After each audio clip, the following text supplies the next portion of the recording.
One thing they do in Georgia is have a big weekend of high school football games at the Mercedes-Benz Stadium, Dome, whatever they call it, Mercedes-Benz. And that's a great way to kick off the high school season. And a great way to kick off the college season is with the games there, the kickoff classic games that the Peach Bowl is involved with. Clemson and Georgia will be the featured game this time around, a noon kickoff on August 31st. Our pleasure to have a good friend of Sports Talk back with us. He's been with us many times. The CEO and president of the Peach Bowl Incorporated, Mr. Gary Stokan, the Wolfpacker himself, joining us here on Sports Talk. Gary, great to have you. How are you? Phil, great to hear your voice again. How you doing?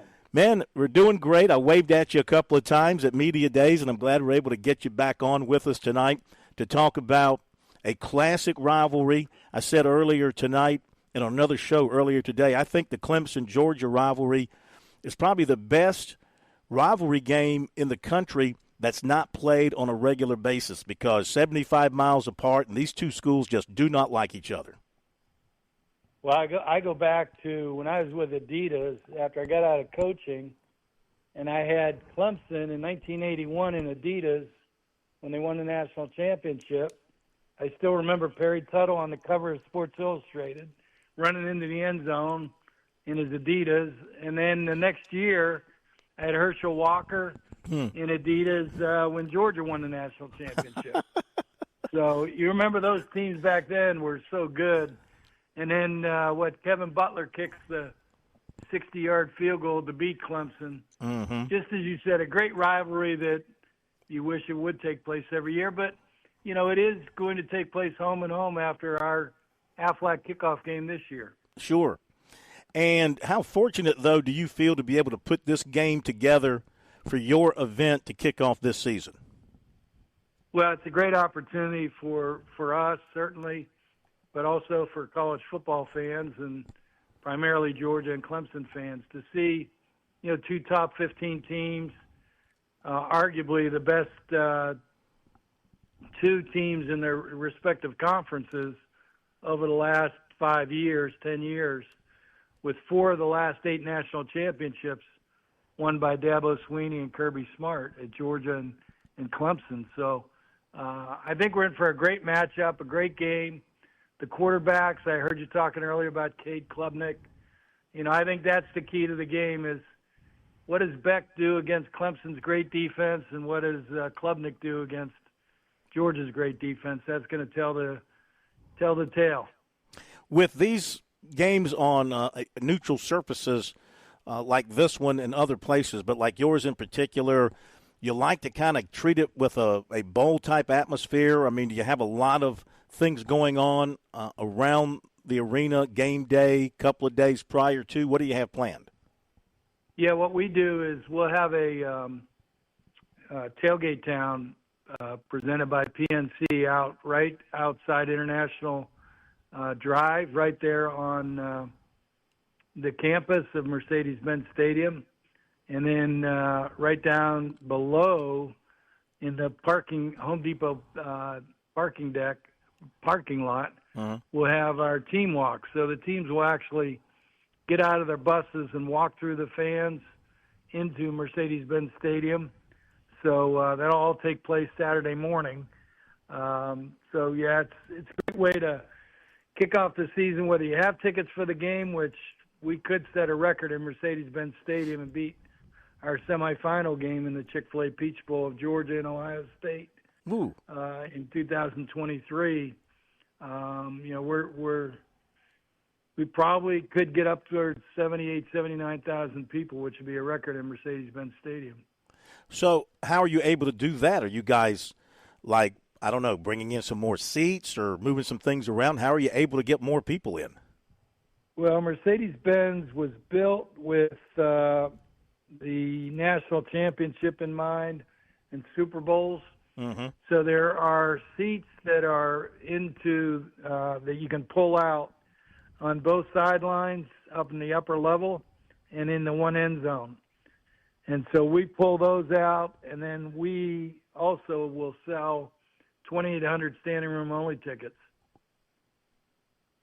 Gary Stokan with us here tonight on Sports Talk from the Chick-fil-A kickoff game. Season cranks up August 31st in Atlanta as Georgia takes on Clemson. And, Gary, when you guys are deciding which opponents you want to have in your game, I can't think of a better matchup than the one you have this year, do you go to the schools and try and match up the game itself, or do you wait until the schedules come out years down the road and then say that's the game we want to have? No, you have to work with the ADs and the coaches. It varies. It's like every game that I've put together since we started this in 2008 has its own story, like your kids. And this one, you're talking to Dan Radakovich and Greg McGarity, who are neither of the ADs still there. But yeah. When I talked to them, they were going to do a home and home. And I said, well, why don't you do the rubber match in Atlanta at our kickoff game? And so we're starting the three-game series with the neutral game, but they both were interested, obviously. It's a big recruiting base for both Clemson and Georgia.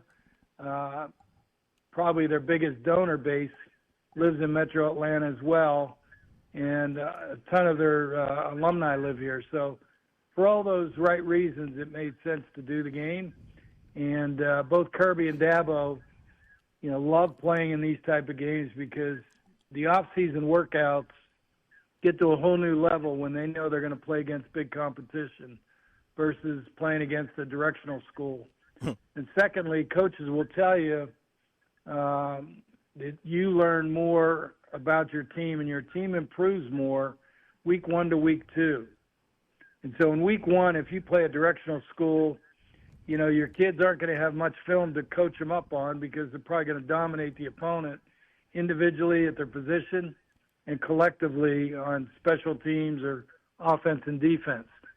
Well, if you're Clemson playing against Georgia and vice versa, Georgia playing against Clemson, you're probably individually going to compete against somebody that's an all-conference player, maybe an NFL-type player. So you'll get a lot of good film where that coach can coach you up individually in your position. And then collectively, both these coaches are excellent coaches with great staff and great players. You're going to learn more on offense and defense and special teams about your team as well. So you can coach them up to get ready for week 2. That's one of the byproducts of playing in a game like this, which is really beneficial.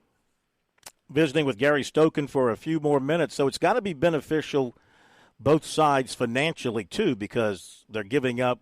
Somebody's giving up a home date for this game. I know they're going to have the home and home the next 2 years, but what's it like for each school from a financial standpoint? What kind of guarantees do they have to receive to get them to come play in a game like this? Because they're obviously each one's giving up a home game somewhere. Well, number one, they get a lot of tickets for this game. So fans, whether Bulldog Club or IPTE Club, if they want to come to the game, they probably get a chance to buy a ticket to the game.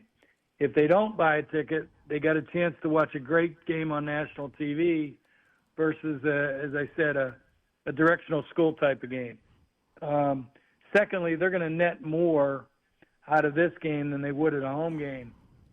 So financially, it's worth their while. And then when you start talking about the ramifications of the CFB playoff, we go back to when, in 2017, Open Mercedes-Benz, I remember Alabama played Florida State, number 1 against number 3, and Alabama, number 1, won the game, but they didn't win the SEC that year, but the CFB selection committee put them in the 14 playoff because they beat Florida State, number 3, and they wound up winning the national championship that year. So playing in these type of contests, not only are they financial and good for fans, but, it really has a lot to say about the playoff situation, especially this year with 12 teams getting in. Yeah. Well, the winner is certainly going to take a big step in that direction. And the loser, because it's a non-conference game, it's against a highly ranked team, the loser obviously will not be out of it. They can rally if they can win the rest of their games, rally and get in. So it won't be the end of the season from that standpoint for them. So well, and I think you could see 3. You'll definitely see 2 team losses. in the playoff this year, and which you've never seen in the 4-team playoff, and you could see possibly 3-team losses play in this year's 12-team playoffs. Well, purists will say that's not good for college football, but then, I'm a Packers fan, and the Packers lost 8 regular season games last year, still made the playoffs, and won a playoff game. So, everything's become about the playoffs, right? What you do in the regular season to make the playoffs is what it's all about. Yeah, I think this playoff's going to elevate college football. Right now, we're the number 2 sport in America behind the NFL. And when you look at the number of networks that are now going to broadcast college football this year, you're going to see increased viewership. And then secondly, you're going to see increased attendance because you're going to see more teams in November, probably 30, 40 teams that are still vying for that 12-team playoff. Whereas in a 4-team playoff, if you lost a game in September, you were in trouble because no team with 2 losses ever got into the 4-team playoff. And as I said, you'll certainly see 2-team loss in the playoff this year, I believe, and you may even see a 3-team loss in there. So I think that's only going to increase viewership and increase attendance at college football and, make it more interesting for fans. All right, last thing before we let you go. Speaking along those lines, of course, you're a guy who's spent a great deal of his professional life working in the bowl system. If we continue to expand the playoffs, what's that going to do for those bowl games out there, having to pick through the teams that don't make the playoffs?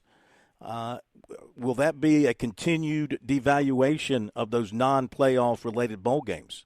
I know some more bowl games will probably get into the playoff structure, but there'll be a bunch of them that won't. I can speak on our side. I mean, we're awfully humbly proud to be a part of the New Year's Six and now part of the playoff system where this year we'll host the quarterfinal game and then we'll host the national championship at the end of the season this year. The first cities has been able to host twice national championship game. And then next year we'll host the semifinal of the CFP. So, Atlanta's built to host these mega events, and especially in college football. A lot of people call us the capital of college football because of what we've been able to do with the start of this season with 2 top 15 teams like Clemson and Georgia playing in our Aflac kickoff game, with 2 teams in the top, 12 playing in our Chick-fil-A Peach Bowl, and then hosting the SEC championship as well as the national championship this year. So, we're humbly proud to be a part of the new CFP playoff. Well, we thank you for being with us, and I know things are going to get very busy for you here the next couple of weeks leading up to the game. Look forward to seeing you in Atlanta. Thanks, Gary. We look forward to hosting you, and thanks for having us as always. Appreciate it. You got it, man. Thank you. Gary Stokan joining us here on Sports Talk, President, CEO of the Peach Bowl, and expects a perhaps new record crowd there at Mercedes-Benz Stadium for that Clemson-Georgia game. Be back after the break.